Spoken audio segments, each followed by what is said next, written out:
Hi guys, ഇന്നപ്പോൾ നമ്മൾ hospital വ്ളോഗാണ് ചെയ്യുന്നത്. ഗ്ലൂക്കോസ് ടെസ്റ്റ് ചെയ്യാൻ വേണ്ടിയിട്ട് പോവുകയാണ്. ഇന്നലെ പറഞ്ഞായിരുന്നല്ലോ, വീഡിയോ എല്ലാവരും കണ്ടു എന്ന് ഞാൻ വിചാരിക്കുന്നു. അപ്പം ഒരുങ്ങാൻ പോവുകയാണ്. കുഞ്ഞൂസിന് ഇന്ന് ക്ലാസ് ഇല്ല, അതുകൊണ്ട് കുഞ്ഞൂസും വരുന്നുണ്ട്. ഇന്ന് ക്ലാസ്സിന് വിട്ടേച്ചിട്ട് നമുക്ക് പോകാമെന്നായിരുന്നു ഞാനും അമ്മയും തീരുമാനിച്ചത്. പക്ഷേ ടീച്ചർ വിളിച്ചിട്ട് പറഞ്ഞു ഇന്ന് ടീച്ചർ ഇല്ല, അപ്പോൾ വേറെ എവിടെ അത്യാവശ്യത്തിന് പോകണം, അതുകൊണ്ട് വിടണ്ടെന്ന് പറഞ്ഞു. അങ്ങനെ ഇപ്പം ഞങ്ങളുടെ കൂടെ വരാനായിട്ട് ഇരിക്കുകയാണ്. ഭാവിച്ചൊരു ഹായ് പറഞ്ഞേ. ഹായ് പറ. ഹായ്. ഫൈനൽ ലുക്ക് ഇങ്ങനെയാണ്. ഇനി അവനോട് പറഞ്ഞിട്ട് തൊഴുത് പ്രാർത്ഥിച്ചിട്ട് ഇറങ്ങാൻ പോവുകയാണ്. എന്റെ പ്രഗ്നൻസി പില്ല് പക്ഷേ എന്നെക്കാട്ടിലും കൂടുതൽ ഉപയോഗിക്കുന്നത് ഇവനെ. എന്റെ മൈക്കിന് എന്തോ ഒരു പ്രശ്നമുണ്ട്, അത് കാരണം എത്ര നമ്മൾ സംസാരിച്ചാലും അത് ക്ലിയർ ആയിട്ട് കിട്ടത്തില്ല. അതുമല്ല നോയിസ് ക്യാൻസലേഷനും തീരെയില്ല. അപ്പം നമ്മൾ ഹോസ്പിറ്റലിലേക്ക് എൻ്റർ ചെയ്തു. അവൻ ഗൈനക്കോളജി ഡിപ്പാർട്ട്മെൻറ്റിലേക്ക് പോവുകയാണ്. അവന് കാണാപ്പാടമാണ് ഇപ്പം വഴിയെല്ലാം. നേരെ പോകുന്നത് ഇപ്പം ഫസ്റ്റ് റൈറ്റ് സൈഡിൽ നമ്മൾ കാണുന്നത് പീഡിയാട്രിക് വാർഡാണ്. അവിടെ കുട്ടികളൊക്കെ ഉണ്ട്. പിന്നെ അതിന് തൊട്ട് ഓപ്പോസിറ്റായിട്ട് തന്നെ ഒരു ഡോറുണ്ട്.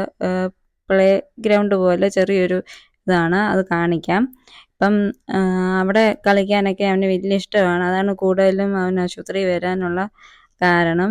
ഇപ്പം എന്തോ ആശാൻ നേരെ ഈ അങ്ങ് ഗൈനക്കോളജി വാർഡിലോട്ട് പോവാണ്. ഇവിടെ ഇപ്പം വന്നപ്പോൾ നല്ല തിരക്കാണ്, എല്ലാവർക്കും കാണാമല്ലോ. നമ്മൾ ആദ്യമേ ഡോണ മാമിനെ കണ്ട കാര്യം പറഞ്ഞു, കടന്നൽ കുത്തിയത് കഴിഞ്ഞിട്ട് കടന്നൽ കുത്തിയ കാര്യം പറഞ്ഞായിരുന്നു. അപ്പം പ്രശ്നമൊന്നും ഇല്ലെന്ന് പറഞ്ഞു. എന്തെങ്കിലും അസ്വസ്ഥത ഒന്നും ഇല്ലാത്തത് കൊണ്ട് നമുക്ക് കുഴപ്പമില്ല.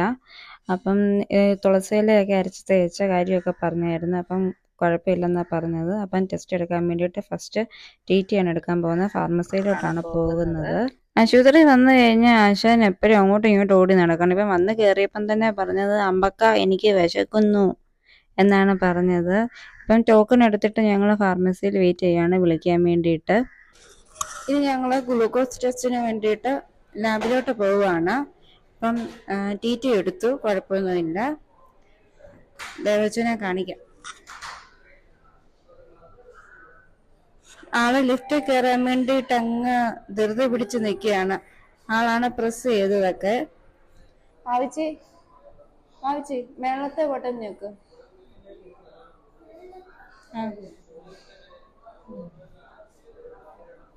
എങ്കിലേ അങ്ങോട്ട് പോകാൻ പറ്റത്തുള്ളൂ, എങ്കിലേ മേളിലോട്ട് പോകാൻ. ഞങ്ങൾ ഗ്ലൂക്കോസ് ടെസ്റ്റ് എടുക്കാൻ വേണ്ടി ലാബിൽ വന്നതാണ്. ഇവിടെ ടോക്കൺ ആണ് എടുക്കേണ്ടത്. ഫാർമസിയിലും ഇതുപോലെ തന്നെ ടോക്കൺ എടുത്തിട്ടാണ് നമ്മൾ ഇരിക്കേണ്ടത്. അതാകുമ്പോൾ ഒരു ഓർഡർ വൈസിൽ പോകുന്നുണ്ട്.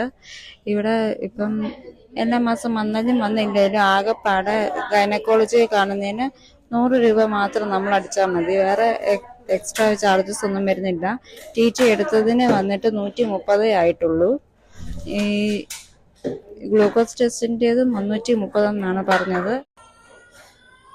ബ്ലഡ് കൊടുത്ത് ഗ്ലൂക്കോസ് ടെസ്റ്റ് എല്ലാം കഴിഞ്ഞിട്ട് ഇരിക്കുകയാണ്. ഫുഡ് പോയി കഴിച്ചു. അപ്പം ഡോക്ടറിനെ കാണാൻ വേണ്ടി വെയിറ്റ് ചെയ്യാണ്. ഇപ്പം ഇവിടെ നല്ല തിരക്കാണ്, അതുകൊണ്ടാണ് നിൽക്കുന്നത്. പേര് വിളിച്ചായിരുന്നു ഇടയ്ക്ക്, അന്നേരം നമ്മളിവിടെ ഇല്ലായിരുന്നു, കഴിക്കാൻ പോയിരുന്നില്ല. അപ്പോൾ അത് കഴിഞ്ഞ് വെച്ചിട്ട് പിന്നെ ഇടയ്ക്കിട്ട് വിളിക്കാമെന്ന് പറഞ്ഞു. ഓൾറെഡി ഒരാളെ കയറിയിട്ടുണ്ട്, അവർ ഇറങ്ങി കഴിഞ്ഞിട്ട് ഉടനെ കയറിക്കോളാൻ പറഞ്ഞിട്ടുണ്ട്. അങ്ങനെ ഡോക്ടറിനെ കയറി കണ്ടിട്ട് ബാക്കി കാര്യം എന്താണെന്ന് വെച്ചാൽ പറയാം. നമ്മൾ ഡോക്ടറിനെ കണ്ടതിന് ശേഷം ഇപ്പം ഫാർമസിയിലാണ്. ന്യൂറോയുടെ മെഡിസിൻ മാറ്റിയായിരുന്നു എൻ്റെ. ഡോക്ടറിനെ കണ്ടപ്പം ഷുഗറൊന്നും കുഴപ്പമില്ല, നോർമലാണ്. പിന്നെ ഗ്രോത്ത് സ്കാൻ പറഞ്ഞിട്ടുണ്ട് സെപ്റ്റംബർ 9 11. അപ്പം അന്ന് വന്ന് ചെയ്യണം. ഇപ്പോഴത്തേക്കും എല്ലാം റെഡിയായി. ഇന്നത്തെ ഹോസ്പിറ്റൽ വ്ളോഗ് ഇത്രയേ ഉള്ളൂ. അടുത്ത വീഡിയോയിൽ ഇനി കാണാം.